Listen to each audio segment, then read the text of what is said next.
पुढच्या घडामोडीकडे धाराशिव दौऱ्यावेळी कारमध्ये बसून संजय राऊत काजू बदाम खात होते। महाराष्ट्र भाजपचे माध्यम प्रमुख नवनाथ बन यांनी हा दावा केलाय। बांधावर उतरून शेतकऱ्यांसोबत संवाद साधावा वाटला नाही का, असा सवाल सुद्धा नवनाथ बन यांनी राऊतांना केलाय। जनाब संजय राऊत आलिशान अशा मर्सिडीज कारमध्ये बसून काजू बदाम खाताना दिसतायत। ज्या पद्धतीने शेतकरी हवालदिल झालाय, तुम्ही तिथपर्यंत गेलात आणि तुम्हाला बांधावर उतरून शेतकऱ्यांशी संवाद साधावा वाटला नाही।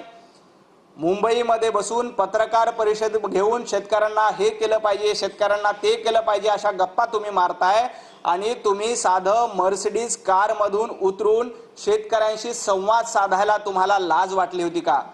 तुम्हाला वाटलं असेल की आपण जर का शेतकऱ्यांच्या समोर गेलं तर शेतकरी आपल्या थोबाडात मारतील, म्हणून तुम्ही मर्सिडीज कारमध्ये लपून बसलेला होतात। एका बाजूला आमचा शेतकरी उपाशी असताना तुम्ही तुपाशी खाण्याचा हा प्रकार आहे, याबद्दल तुम्हाला लाज वाटली पाहिजे।